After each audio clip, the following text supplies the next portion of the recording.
The motion is approved.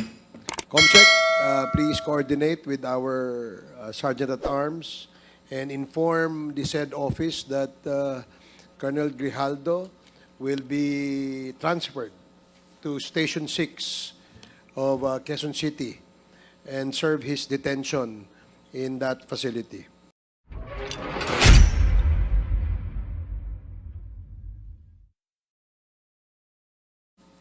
Mr. Chair, Congressman Akop, since I cannot get intelligent answers from our resource person, may I just make a manifestation? The reason why I asked Attorney Conti about the canons of legal ethics that we have in our possession a joint statement from the law office of Attorney Emerito B. Kilang from the Kumigad law offices. And in this joint statement of the two lawyers, they debunk all the claims of Colonel Grijaldo. And lawyers are supposed to observe the canons of legal ethics, as I have stated in my interpellation of Attorney Conti. And that is the reason why I asked Attorney Conti about the canons of legal ethics. So, it is the word of Colonel Grijaldo alone versus the words of two honorable congressmen and attested to by two lawyers, the lawyers of one of our resource persons, Attorney Garma. The other manifestation I want to make, Mr. Chair, is that in 4 instances where we invited Colonel Grijaldo, he has refused to attend. Ang timing po niya ng pagka-confine niya, every time na meron tayong hearing, if you look at the calendar of events. Kaya sinasadya niya na magpa-confine para hindi siya maka-attend ng hearing. Marami pong salamat, Mr. Chair. Mr. Chair, thank you, Congressman Akop. may I also make just a short manifestation as to avoid the public that because I get this impression, Mr. Chair, that our resource person, Colonel Grijaldo, wants to, at least impress upon the public that we are cornering him, that we are gagging up on him. Just want to make a manifestation, Mr. Chair, that earlier, Chairman Akop asked him, or the chairman himself asked him if he needs a lawyer so we can provide one. Because he's been invoking his right against self-incrimination, and we understand that. That's a constitutionally guaranteed right. And we do not want to push or to even force anybody, especially if it's our guests and our resource persons, to say something that would incriminate him, that would be used against him at the court of law. He was asked what's the basis of him invoking that right, when in fact the question of Deputy Speaker J.J. Suarez was merely on an affirmation that the affidavit he gave during the Senate investigation was really true, because he was reading on the affidavit and he was quoting word by word the exact affidavit, an exact portion of the affidavit given by Colonel Grijaldo to the Senate hearing. And that was merely a confirmation from him. In fact, when he answered and replied to DS.J.J. Suarez earlier, his response is very much in conflict with the answer in itself. No? Sabi niya, I would stand by my affirmation, I confirm my affidavit, which DS.J.J. was reading, and yet he says he invoked his right against self-incrimination. So he confirmed it, and yet he do not want to confirm it at the same time. So it's a conflict, no? Mismo sa sagot niya. That's the reason why Chairman Akop ask him what's the legal basis, what's his legal basis for invoking this right against self-incrimination. And being a non-lawyer himself, the chairman was lenient to even ask him, would you want a lawyer? We can provide you. Ang sabi po niya, hindi na niya kailangan. I just want to make this manifestation so that this cannot be twisted online. Because I'm sure there are ready trolls, paid trolls, who will twist this scenario here. Ang gagamitin naman nila sa atin ay ginagangap natin ang ating mga resource person. We have given him all the legal course in order to protect him and ask him kung kailangan niya ng legal advice. And he admittedly responded na hindi. Having said that, Mr. Chair, I have one quick question that I'd like to ask Attorney Conti. Mr. Chair, if I may be allowed. Okay. Yes, thank Go you. Attorney Conti, have you been in courts, no? I'm seeing may litigation, no? And you also present evidences. Minsan yung mga testimonies, ng mga affidavits, minsan in a manner of text message or mga video clips, no? Tama po ba? Yes, Your Honor. Video clips, text messages will Yes. be considered as electronic evidence. Yes, okay. Earlier, you watched the video clip kanina when Congressman, the Chairman Dan Fernandez and Chairman Benny Abante entered the room where Colonel Grijaldo was already inside, no? Nakita niyo naman po, no? Yung video kanina. Yes. And after a few minutes, they exited the same room. Tama po ba? Yes, Your Honor, I Yes. saw that. As a lawyer, based on your experiences in trial courts, no? Assuming that this is an evidence, and I presume this is an evidence, Mr. Chair, to prove that the two gentlemen here were telling us the truth and nothing but the truth, as opposed to the affidavit of Colonel Grijaldo. In your professional experience, having having seen all the evidences in the context nung halimbawa itong pinakita as opposed to the affidavit ni Colonel Grijaldo, would you say that it's a normal reaction of someone who was forced to lie to come out with all smiles, magandang disposition, at nakipaghawakan pa sa former colleague niya? Is it normal for a behavior of a person, individual, who are let's assume, na tama yung sinasabi niya, totoo, assuming without conceding that he was forced by two influential, because kung titingnan niyo, the two gentlemen outranked him in position. Court, kumbaga, kung sa basketball, ito, advantage na, court advantage nilang dalawa, nasa kwarto, sasabihin na itong gawin mo, magsinungaling ka, etc. based on his affidavit. Would that be a normal reaction of a person who was forced to say something, to lie before his teeth na magsabi na dapat ito ang gusto naming sabihin mo at alam niyang mali at hindi tama at kasinungalingan? Doon sa nakita mo, from your professional experience, would that be a normal reaction of someone who was forced to lie?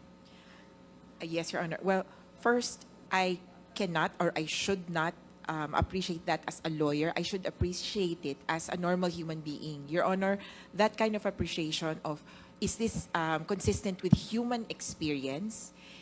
It would not be consistent with human experience to see someone coerced leave a room without any restraints at sasabihin na hindi siya na pinilit siya sa loob ng kwarto. So it would be inconsistent with what we have seen.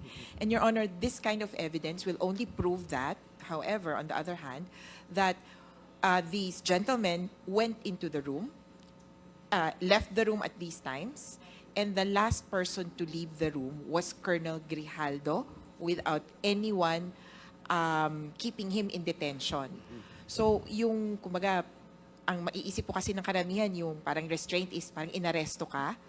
His freedom to leave the room without any pressure or even without the presence of the two others. I think the two lawyers were still inside the room. We did not see that in the video. It would say that Colonel Grijaldo was not under arrest. To an extent, as a human being, I would say he was not under duress.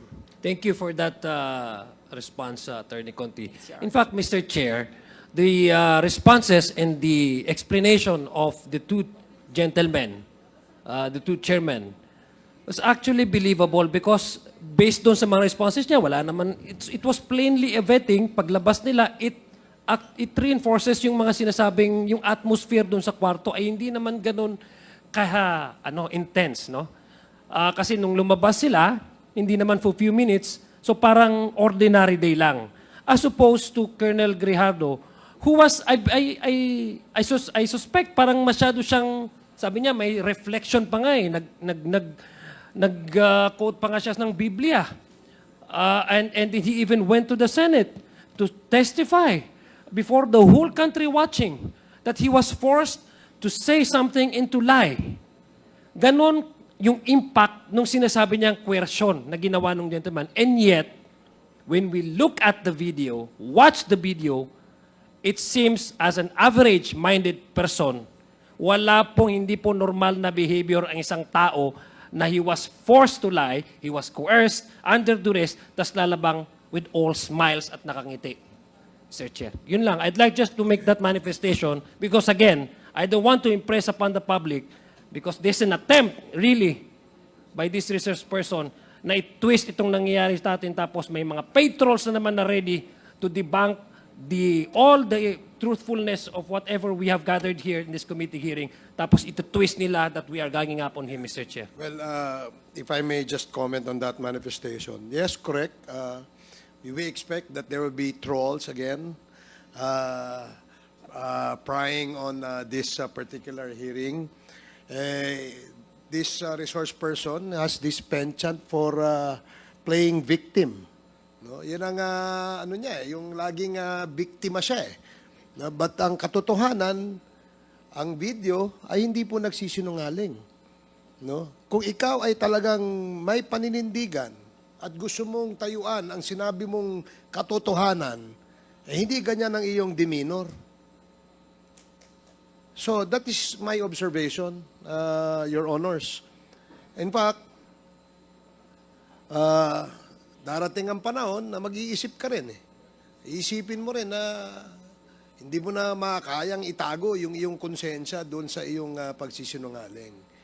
Now, just to add a little spice in this issue, please allow me to show in this video, just a short video lang, Your Honors, on the video of Colonel Grijaldo appearing before the Senate hearing and try to observe his demeanor. And tingnan natin no kung ano yung ano para lang po meron tayong point of comparison. So Comsec, can we play the video? And Colonel Grijaldo, can you watch the video and see for yourself kung ano yung ano mo diyan, yung demeanor diyan? Mr. Chairman, while waiting for the video, Yes. can I just to amend my motion previously, Mr. Chairman, that I move once again that Colonel Gardo will be detained at Quezon City Station 6 until the committee report will be, in this investigation, will be adopted in the plenary, Mr. Chairman. So move.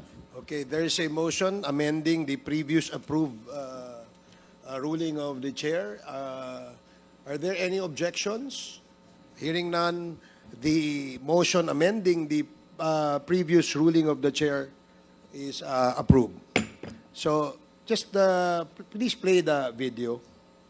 Third level officer, presently assigned a personal holding administrative unit, Camp Crame, Quezon City. After duly sworn to, under oath and in accordance with law, do hereby depose and states that I, together with other invited PNP personnel, attended joint hearing in the House of Representatives. After I answered questions related to extrajudicial killings, Kong Dan Fernandez entered the room and he asked me to sit beside him, and then Kong Abante entered the room. One of the lawyers of Police Karma stood near at my back. Kong Dan Fernandez put the paper he was holding on the table and told me, ito ang sasabihin mong statement na ito. While pointing on the paragraph on the paper, ito ang supplemental affidavit ni Colonel Garma. Sabihin mo, alam mo ang reward system. I-confirm mo lang. Kong Dan told me to read the said affidavit. However, I asked the copy of affidavit he was showing to me to read it. He did not give it to me. Then Kong Abante asked me where I serve as a chief of police, to which I answered, Mandaluyong City Police Station. Kong Abante then persuaded me by saying, ikaw naman, Colonel, ganito na lang, alangan namang walang insidente o pangyayari sa panahon na yon. I answered, and I served as a COP in Mandaluyong during the COVID-19 pandemic, and there were less crime committed. And we did not receive any reward from anyone. However, this videos Okay, salamat. So, my observation of the video that we just showed shows that a police officer looking like a debonair in his uniform with his rank, lying to his teeth. Yun ang aking observation dun eh. And he delivered the statement with full of bragadasyo, so to speak. So, parang ngayon, parang nawala yung asim nung pagbibigay mo ng statement dun sa Senado, Colonel. Then, you keep on invoking your right against self-incrimination, which is a manifestation of hiding from the truth. Yun lang ang aking gustong idagdag dun sa manifestation. So, we now recognize Congressman... Very short, Mr. Chair. okay, Congressman Paduano, and then Congresswoman Luistro, and then Congressman Flores. Thank you, Mr. Chairman. Just for procedural, I just like once again to inform Colonel Grijaldo that you have all the right now to file a motion for reconsideration the day after this hearing. But I do not believe that you will file because in the first contempt order from this committee to you, you file a certiorari in the Supreme Court. Tama po? But still, baka sabihin mo, question of due process, hindi ka namin binibigyan ng due process dito. That's why I reminded you about your right to file a motion for reconsideration tomorrow in this committee. Now, Mr. Chairman, I'd just like to put on record and to point out the statement, the manifestation from Chairman Acop a while ago with regards to the joint statement of the two lawyers that was present during the incident in which Chairman Abante and Chairman Dan Fernandez was present during that meeting with Colonel Grijaldo. Malinaw po dito, Mr. Chairman, na sinasabi nila na hindi totoo yung pinagsasabi ni Colonel Grijaldo doon sa Senado. And let me quote, Mr. Chairman, just the two paragraphs, no? Kasi 5 paragraphs, no? Just the 2 paragraphs, no? To quote, Mr. Chairman, we would like to shed light on the nature of the interactions we observed. The discussions were focused on ensuring clarity and understanding of Colonel Garma's affidavit, particularly regarding any knowledge of Colonel Grijaldo might have about the reward system mentioned in it. At no point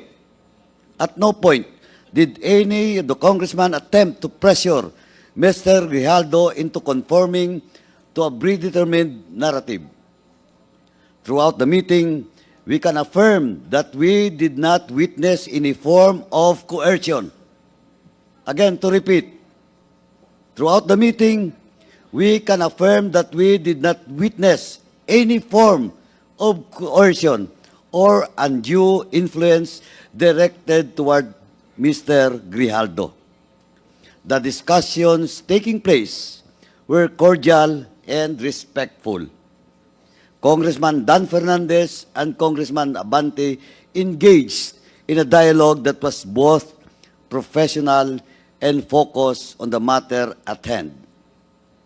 At no point did we see or hear any actions or statements that could be interpreted as pressuring Mr. Grijaldo to conform to a specific narrative. Yun po on record, Mr. Chairman, the joint statement that was signed by the Council of former Colonel Rowena Garma, Attorney Emerito Kilang, and Attorney Rotsib Kumikad, Mr. Chairman. So ito po, napapatoo na nagsinungaling si Colonel Grijaldo doon sa Senado. Now, second, Mr. Chairman, I would like to point out, makita po sa CCTV kanina, na paglabas, nakangiti pa.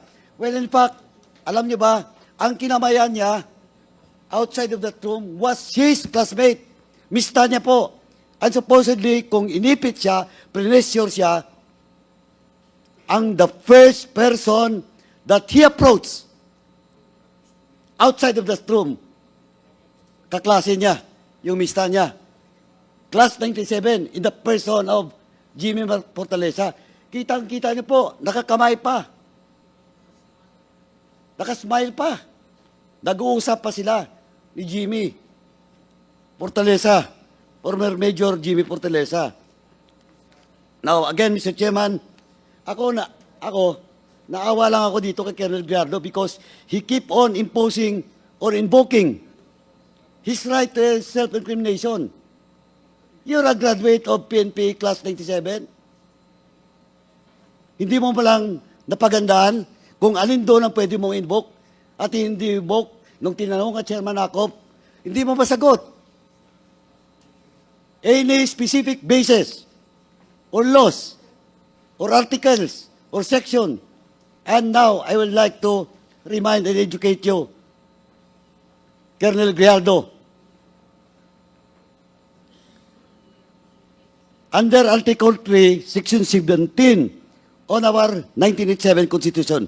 Tama po, no person shall be compelled to be a witness against himself.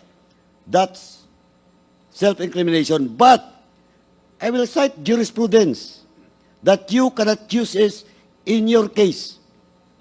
Mr. Gallardo, Supreme Court ruling with regard to Arnold versus Nazareno. Allow me to read, Mr. Chairman, portion of that.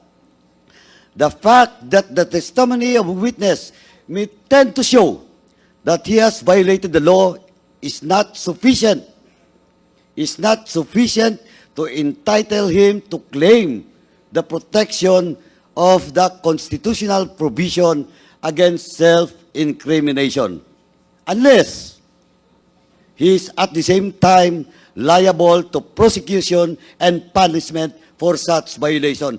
No case has been filed against you, Colonel Gallardo. That's why in that Arnold versus Nazareno, you cannot invoke such provision of the Constitution, Mr. Gallardo. Our second jurisprudence, Rosette versus Lim. The privilege against self-incrimination can be claimed. You can claim it only when specific question, incriminatory in character, is actually addressed to the witness. It cannot be claimed at any other time. You cannot claim it unless, sabi nga doon sa Arnold at Nazareno, unless may pending case po or punishment for such violation. Eh, tinanong ka pa kanina, if you want to have a lawyer, ayaw mo, o di. And I hope, Colonel Gallardo, after this hearing, you ask your counsel, and I do believe that you will file again a certiorari in the Supreme Court, and that's your right. And let us see what will be the position of the Supreme Court with regards to your pleading. Thank you, Mr. Chairman. Thank you, Congressman Paduano.